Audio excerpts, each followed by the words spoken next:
Chapter 9. Princess is Captured.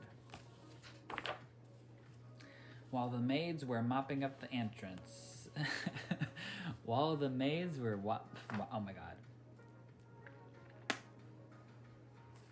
Chapter 9. Princess is Captured. While the maids were mopping up the entrance, Austin returned from the clinic. The Star Police that were there looking and searching for Princess Alexis all looked at him. So, what happened to Alexis? The main guard of the castle asked with an angry expression upon his face. Well, I heard a window break in her room, so I went in there and almost jumped out the window to save her when she walked out from her bathroom door. I slipped and fell from the window into the courtyard. She ran downstairs and into the courtyard.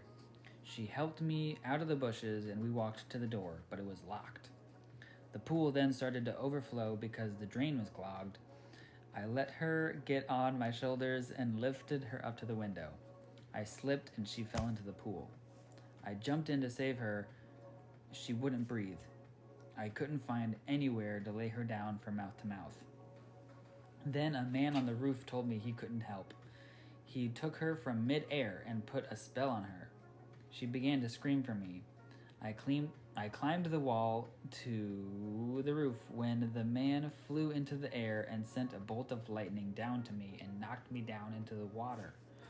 I could scarcely hear him shout that he was the White Dwarf, and that's all that happened, Austin replied.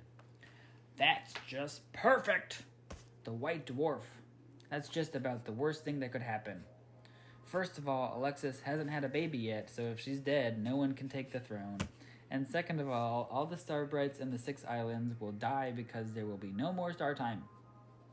The lead guard yelled, pulling out his hair. What the blazes is star time? Austin asked. Oh, it's only when Alexis throws out stardust over all of the islands and the Starbrights are restored of health and their shine. But without stardust, the Starbrights turn gray and crumble into dust. That's what star time is, the lead guard yelled. Oh, Austin said. The guard took the handkerchief from his pocket and patted his forehead with it. He walked away and ran down the staircase to the basement. He walked to his office and slammed the door. Everyone in the entryway could hear the door slam. So what are we going to do now? The Starbrights said as they busted through the entry doors.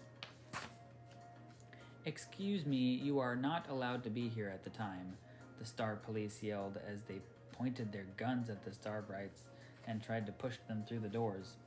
The Starbrights began to riot. They ran toward Austin. The Star Police had to shoot at the ones near Austin. Austin stared at the Starbrights as they were pierced by the bullets. As they fell to the ground, stardust scattered all over the floors. As the Starbrights were shoved out the doors and shot to the floor, Austin said to himself, "What have I done?" Hearing the gunshots, the lead guard ran to the entrance. He stared at Austin with an angry glare. "You!" he shouted at Austin and ran up to the stairs towards Austin. Austin glanced at him as he got closer. He turned around and ran up the stairs. The lead guard was following him when a Starbright grabbed his arm and dragged him to the floor. Austin ran to his room. He slammed the door and ran to his closet. He grabbed the clothes he brought and shoved them into his suitcase. He picked up the suitcase and ran to the door. When he went to open it, it opened from the other side. Standing in the hallway was the lead guard. His suit was torn. There was stardust thrown all over it. He was holding his handkerchief in his hand still. It was soaking wet from all the sweat he wiped from his face. "Leaving so soon, Austin?" he said. "Move out of my way," Austin shouted back to him. "I'll have you know that we burn the guard of our royals at the stake if they happen to fail," the guard replied. "Because of you, 15 Starbrights had to die this morning, and more are to die today." "What are you saying?" Austin asked, dropping his suitcase. "What I'm saying, young person, is that many Starbrights are going to die today." "Why?" "Because I will kill them," the guard shouted. "How could you do such a thing, killing hundreds of thousands of innocent creatures in your own cities?" I will do it because I can do it, and because I must. No one will stop me, including you, Austin Oxley. Your father thought he could stop me, but he never did. I am and always will be the White Dwarf, the guard yelled, veins popping out of his forehead. So you were the man... Yes, Austin. I was the man on the roof last night, and you were stupid enough to fall into my trap. I broke the window. I pulled your leg from the windowsill so you would fall. I put Alexis's heavy coat by the back door so when you slipped and she would fall into the pool, she wouldn't be able to swim. I clogged the pool. I shut the gates to the courtyard so the courtyard would flood, and I brought the princess to the rooftop and woke her up.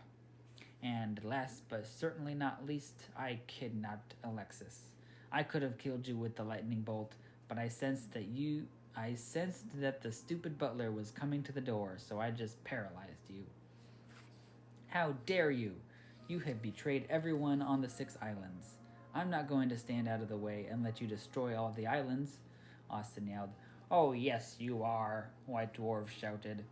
He put up his hands and struck Austin with a lightning bolt again. Austin flew back onto the enormous bed and hit the wall. The picture above the bed fell from its hook and fell over onto him. White Dwarf stood at the door. He looked at the gas lantern hanging on the wall. He turned the gas to high. The flame in the lantern exploded and the glass surrounding it. The flame set the wall on fire. Farewell, Austin Oxley. Soon all the Oxleys will be dead, White Dwarf said, walking out of the door. He walked down the hallway, pushing the veins back into his forehead. He tried to fix his suit so he could look presentable. He walked into the entryway. He walked down the staircase. The Starbright riot was still going on.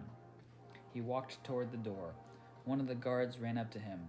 Master, what shall we do? The guard shouted. Kill them all, White Dwarf said, staring at the ground.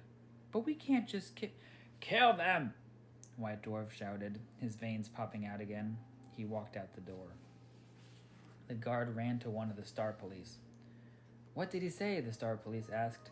Master said to kill them all, the guard shouted. How do we do that? They all asked the guard. How do we do that? They all asked the guard. The guard looked around the entrance. Most of the Starbrights were standing in the middle of the entrance. He looked up at the ceiling. The chandelier! Block the doors and shoot the chandelier down. That will surely start a fire that will kill them, the guard shouted. The Star Police ran to the doors. One of them pointed their gun at the chandelier. They pulled the trigger and the bullet raced to the chandelier. The bullet pierced the chain and the chandelier shook. It broke loose from the chain and fell toward the Starbrights. They screamed. The chandelier hit the ground, sending diamonds and rubies all over the entire entrance, along with stardust. The room lit up as fire broke loose over the whole entrance. The Star Police, along with the guard, ran out of the castle. A young maid ran to the entrance, hearing the chandelier crashing, and stared at the burning room. She ran up what was left of the staircase to the 2nd story.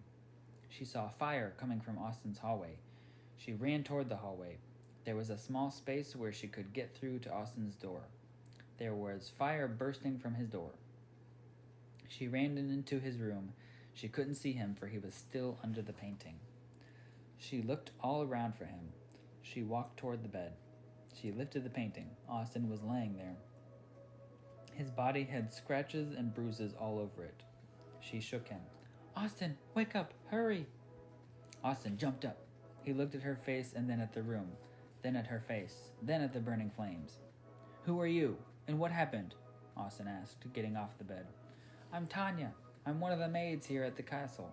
The lead guard ordered the Star Police to shoot the chandelier down and kill the Starbrights. Now the castle is on fire. We have to get out of here, she shouted. They ran toward the door. The ceiling started to make a large creaking noise. A huge chunk of burning wood fell from the ceiling. It fell onto Tanya, sending her to the ground. Tanya! Austin cried. Go on without me. Austin, Can't, she said, her eyes fluttering. Austin got onto the floor and lifted the chunk of wood up from her stomach. He picked her up and ran to the door. He dashed out of the hallway. He ran down the staircase. He glanced down at the huge flames spreading through the whole castle.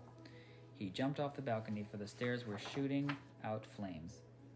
He ran toward the door, dodging falling light fixtures, chunks of burning wood, and exploding glass. He ran through the doors. He felt as if he was about to die. Sweat pouring down his face, and he had burns over his arms and legs. He looked all around. There was a huge riot of Starbrights and people. The Star Police were all dying, for the people who were rioting were throwing poisonous stardust all over the place. The whole kingdom was starting to burst out in flames. The beautiful buildings exploded in flames. Everything was going wrong.